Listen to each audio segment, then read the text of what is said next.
You saw another woman's name flash up on their phone. And you might say, oh, who's so-and-so? Maybe you saw the name. Now, what the narcissist will do at that stage is they will not then say, oh, it's so-and-so, don't worry, it's about this. What the narcissist likely does in those situations is they will get angry and cross at you for the manner in which you are asking them. Not the thing you are asking them, but the manner you are asking them and the subject you are asking them about. They'll make it about you. Oh, you're such a drama queen. Oh, you're so sensitive. Not this again. Why can't I just leave the narcissist? Why do I keep responding to them when I know I shouldn't?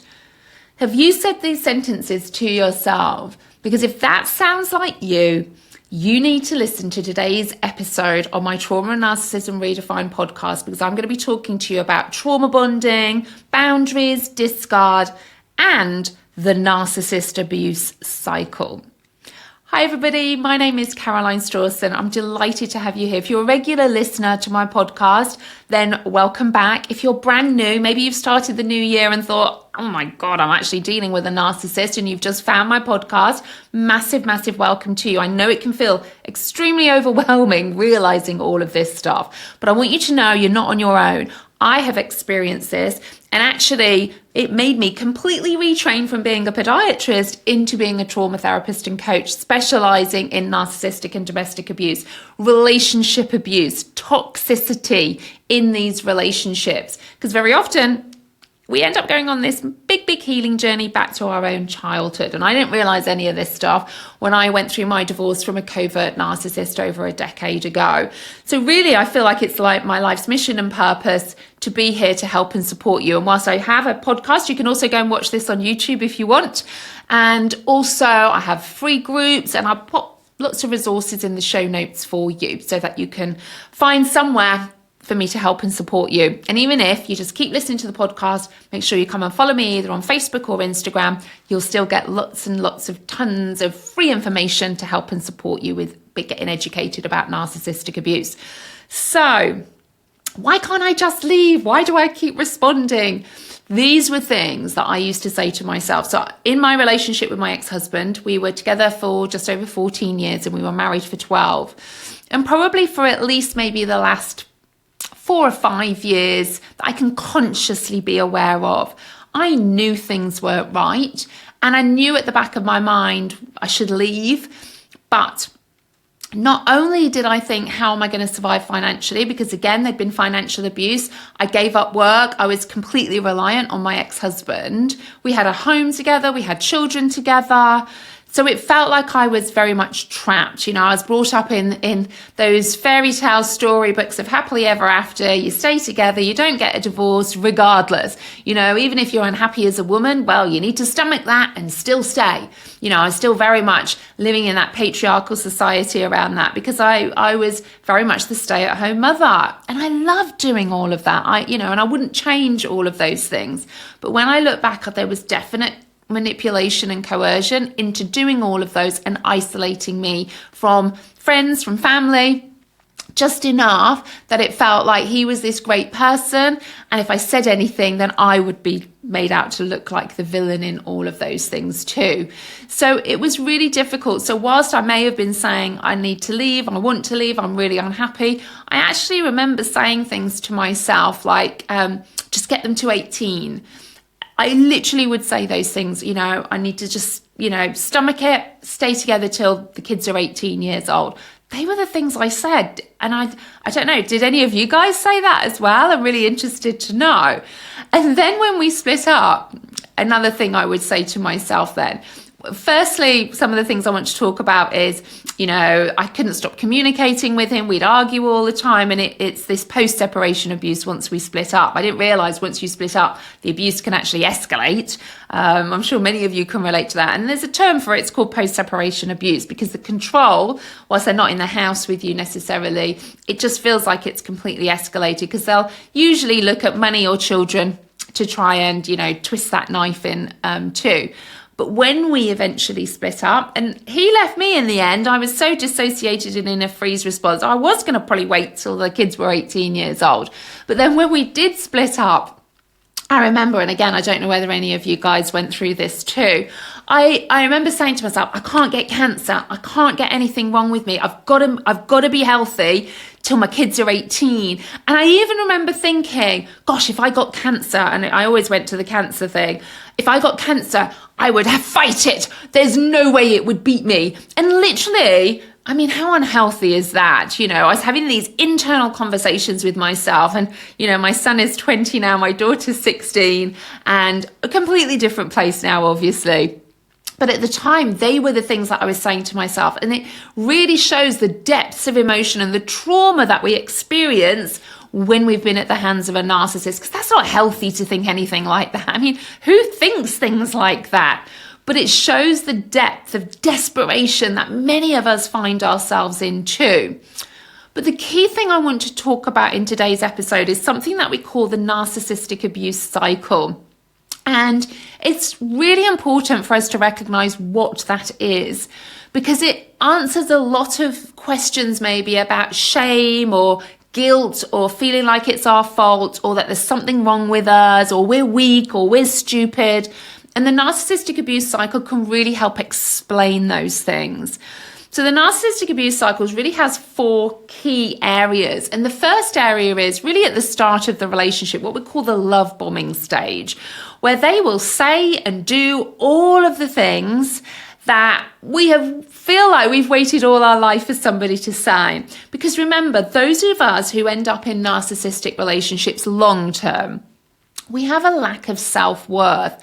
So we have been conditioned to look externally for other people to give us our sense of worth. Because for whatever reason, we've interpreted stuff from our childhood that simply for being who we are, we're not good enough. We're not worthy, lovable, important. We don't matter. And that doesn't mean we're shaming all our parents in this scenario. It's always down to our perception and interpretation.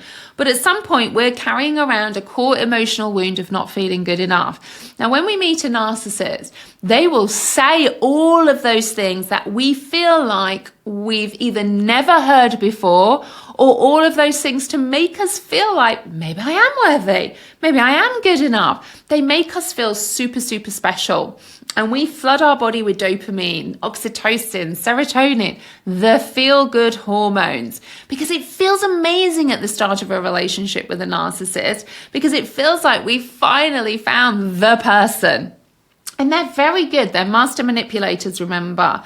So at the start of any relationship, they're kind of scanning and asking key questions and really seeing, is this person someone I can be in a long-term relationship? Are they going to continue to give me what we call narcissistic supply, their drug of choice, the narcissist drug of choice? Because actually they have a deep lack of self-worth too.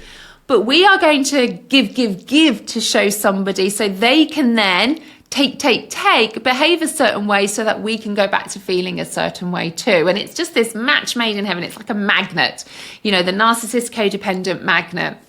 And that love bombing phase, really, they're saying all the things that we have wanted to hear. But at some point, like any normal relationship, there might be some conflict. There might be some boundary setting. There might be some questions that you might ask. And you may ask those questions like, oh, who was that on the phone? And what the narcissist then does at this stage, because they feel like you're getting at them, maybe you're finding them out, maybe you'll stop giving them narcissistic supply, they will push back. And this is when we start to go into the third phase, where it's that devaluation phase, where they will gaslight you into. So let's say you ask them about, you know, who was that on the phone, or who was that message from? Because you saw maybe, you know, let's say in my situation, you saw another woman's name flash up on their phone. And you might say, oh, who's so-and-so? Maybe you saw the name. Now, what the narcissist will do at that stage is they will not then say, oh, it's so-and-so, don't worry, it's about this. What the narcissist likely does in those situations is they will get angry and cross at you for the manner in which you are asking them. Not the thing you are asking them, but the manner you are asking them and the subject you are asking them about. They'll make it about you. Oh, you're such a drama queen. Oh, you're so sensitive. Not this again. So rather than actually simply answering a question and maybe reassuring you, they will gaslight you. They'll make you start to feel like it's your fault, you're the problem. You're the crazy one, you're the super sensitive one, and they can do that by gaslighting you. They can do that with silent treatment. They might get really angry. I mean, there's a whole host of things that they can do at what we call this kind of discard devaluation stage of this narcissistic abuse cycle. Now, when they behave like this towards you, we've gone from this love bombing, it's like happy days, to all of a sudden unhappy days, and they're not being very nice to you. So you start to flood your body with adrenaline and cortisol at this stage. Your body now goes into a survival response because the narcissist is now triggering those core emotional wounds. It's like they've ripped the scab off that and shining a spotlight on, oh, I'm not good enough now because they're behaving like this towards me. So it must be me. There's something wrong with me. And you go into that survival response. We flood our body with cortisol. And that dopamine hit and cortisol rush, we actually end up being stuck in this cycle and going round and round and round, and we become physiologically addicted to this. And we call that the trauma bond. That is what we call a trauma bond. You know, it's a real thing. It's a physiological addiction in our body. It's biology. It's not just some magic phrase that we use, trauma bond, that people think, oh, not that again. No, it's a real thing. There's physiology behind all of this. There is evidence. And then that final stage of the narcissistic abuse cycle, it's almost like a crossroads. One, you manage to crawl away, or they hook you back in with what we call hoovering. There's all these classic phrases, isn't there, with narcissistic abuse? They hoover you back in. They might do a fake apology because they know if they do that, they'll get their needs met. They may make you feel like the bad guy, so you start to apologize, and then they'll start to be nice to you again. So you're back in that first stage of that narcissistic abuse cycle again. You have some nice periods, they're breadcrumbing you again, giving you just enough to stay, just enough nice stuff. You produce more dopamine, it feels good again, maybe it will work. I used to say that all the time in my relationship. Maybe it will work, maybe it will be nice. And I said that in the relationship and out of the relationship as well, where I used to think, well, maybe it will be okay, maybe we can co-parent together. Never lasted long, mind, and then I'd block again and I'd be stuck in this cycle. But this is what we call a trauma bond, that narcissistic abuse cycle, and that secretion of those hormones we become addicted to. So that's why even when we're in the relationship and we're saying, why can't I leave? Or if someone says to you, just leave then, they're not understanding the biology, the physiology of being in these narcissistic, domestically abusive relationships. They don't get that. And then once you've left, the whole just ignore them then, don't interact with them, that's again easier said than done because your body is craving those hormones. So you're craving chaos, you're craving the cortisol rush that you had because that's your version of living your normal life. Your normal life is cortisol riddled all of the time.